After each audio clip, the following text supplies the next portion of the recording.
Quick 25 ಗೆ ಸ್ವಾಗತ. ನಾನು ಮಧುಶ್ರೀ. ಕ್ಷಣದ 25 ಸುದ್ದಿಗಳನ್ನು ಕ್ವಿಕ್ ಆಗಿ ನೋಡೋಣ.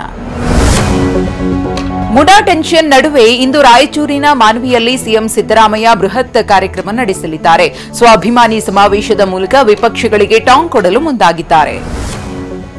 ಸಿಎಂ ಸಿದ್ದರಾಮಯ್ಯ ವಿರುದ್ಧ ಕೇಳಿಬಂದಿರುವ ಮುಡಾ ಅಕ್ರಮ ಆರೋಪದ ತನಿಖೆಯನ್ನ ಲೋಕಾಯುಕ್ತ ಅಧಿಕಾರಿಗಳು ಚುರುಕುಗೊಳಿಸಿದ್ದಾರೆ. ಈ ನಡುವೆ ಮುಡಾ ಅಧಿಕಾರಿಗಳು ಲೋಕಾಯುಕ್ತ ತಂಡಕ್ಕೆ ದಾಖಲೆ ನೀಡುವುದೇ ತಲೆನೋವಾಗಿದೆ.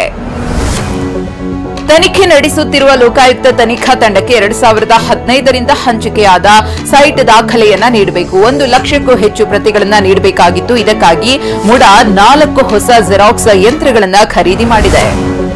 ಮುಡಾ ವಿಚಾರದಲ್ಲಿ ಪ್ರಧಾನಿ ಮೋದಿ ರಾಜಕೀಯ ಮಾಡುತ್ತಿದ್ದಾರೆ ಎಂದು ಹುಬ್ಬಳ್ಳಿಯಲ್ಲಿ ಗೃಹ ಸಚಿವ ಡಾ ಜಿ ಪರಮೇಶ್ವರ್ ಹೇಳಿದ್ದಾರೆ. ನಮಗೂ ರಾಜಕಾರಣ ಮಾಡೋಕೆ ಬರುತ್ತೆ ಅಂತ ಕಿಡಿಕಾರಿದ್ದಾರೆ. ಮುಡಾದಲ್ಲಿ ಜಿಟಿ ದೇವೇಗೌಡರದ್ದು ಅಕ್ರಮ ಇದೆ, ಕಳ್ಳರೆಲ್ಲ ಒಂದು ಕೂಟ ರಚಿಸಿಕೊಂಡಿದ್ದಾರೆ ಅಂತ ದೂರುದಾರ ಸ್ನೇಹಮಯಿ ಕೃಷ್ಣ ಬಾಂಬ್ ಸಿಡಿಸಿದ್ದಾರೆ. ಮುಡಾ ಹಗರಣದಲ್ಲಿ ಒಂದೊಂದೇ ದಾಖಲೆಗಳನ್ನು ಬಯಲು ಮಾಡುತ್ತಿರುವ ದೂರುದಾರ ಸ್ನೇಹಮಯಿ ಕೃಷ್ಣ ಇದೀಗ ಸಿಎಂ ಆಪ್ತ ಮತ್ತು ಮುಡಾ ಅಧ್ಯಕ್ಷ ಮರಿಗೌಡ ಸಹೋದರ ಶಿವಣ್ಣನಿಗೂ ಸೈಟ್ ಕೊಡಲಾಗಿದೆ ಅಂತ ಆರೋಪಿಸಿದ್ದಾರೆ. 50 ಕೋಟಿಗೆ ಬೇಡಿಕೆ ಇಟ್ಟು ಬೆದರಿಕೆ ಹಾಕಿರುವ ಆರೋಪದಲ್ಲಿ ಕುಮಾರಸ್ವಾಮಿ ವಿರುದ್ಧ ಎಫ್ಐಆರ್ ದಾಖಲಾಗಿದೆ. ಬೆಂಗಳೂರಿನ ಅಮೃತಹಳ್ಳಿ ಠಾಣೆಯಲ್ಲಿ ಉದ್ಯಮಿ ವಿಜಯ್ ತಾತಾ ದೂರಿನ ಮೇರೆಗೆ ಕೇಸ್ ದಾಖಲು ಮಾಡಲಾಗಿದೆ.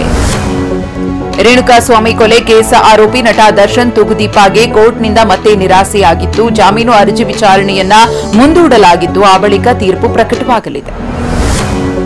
ನ್ಯಾಯಾಧೀಶರಾದ ಜೈಶಂಕರ್ ಅವರು ನಿನ್ನೆ ವಿಚಾರಣೆ ನಡೆಸಿದ್ರು. ನಟನ ಪರ ವಕೀಲರು ವಾದ ಮಂಡನೆ ಮಾಡಿದ್ರು. ಆ ಬಳಿಕ ನ್ಯಾಯಾಲಯ ವಿಚಾರಣೆಯನ್ನ ಇವತ್ತಿಗೆ ಮುಂದೂಡಿದೆ.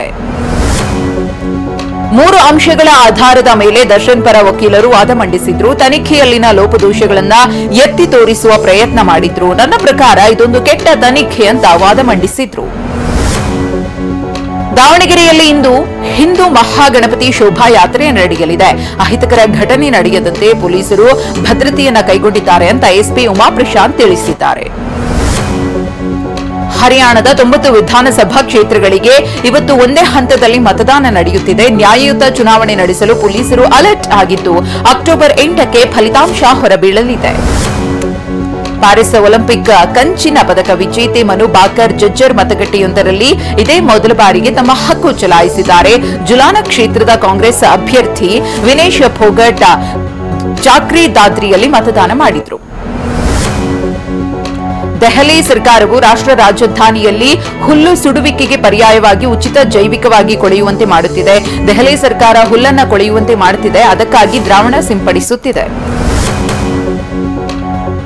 ಅಕ್ಟೋಬರ್ 6ರಂದು 92ನೇ ವಾಯುಪಡೆ ದಿನದ ಸಂದರ್ಭದಲ್ಲಿ ನಡೆಯಲಿರುವ ಏರ್ ಶೋಗಾಗಿ ಚೆನ್ನೈನ ಮರೀನಾ ಬೀಚ್ನಲ್ಲಿ ಫುಲ್ ಡ್ರೆಸ್ ರಿಹರ್ಸಲ್ಗಳು ನಡೆದಿದೆ. ದೇಶದೆಲ್ಲೆಡೆ ನವರಾತ್ರಿ ಹಬ್ಬದ ಸಂಭ್ರಮ ಜೋರಾಗಿದೆ. ತೆಲಂಗಾಣದ ರಾಜಧಾನಿ ಹೈದರಾಬಾದ್ನಲ್ಲಿ 65 ಅಡಿ ಎತ್ತರ ಪರಿಸರ ಸ್ನೇಹಿ ದುರ್ಗಾ ದೇವಿಯ ಮೂರ್ತಿಯನ್ನು ಪ್ರತಿಷ್ಠಾಪಿಸಲಾಗಿದೆ.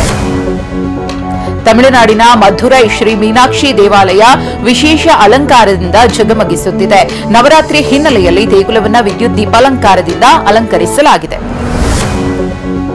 ಬಾಂಗ್ಲಾದೇಶದ ಢಾಕಾದಲ್ಲಿ ದುರ್ಗಾ ಪೂಜೆಗೆ ಮುನ್ನ ಅಲ್ಪಸಂಖ್ಯಾತ ಒಕ್ಕೂಟವು ಬೃಹತ್ ಪ್ರತಿಭಟನಾ ರ್ಯಾಲಿಯನ್ನು ಆಯೋಜಿಸಿದೆ. ಅಲ್ಪಸಂಖ್ಯಾತರ ಕಿರುಕುಳಕ್ಕೆ ನ್ಯಾಯ ಒದಗಿಸುವ ಭರವಸೆ ಸೇರಿದಂತೆ 8 ಅಂಶಗಳ ಬೇಡಿಕೆಯನ್ನು ಮೈತ್ರಿಕೂಟದ ಮುಂದಿಟ್ಟಿದೆ.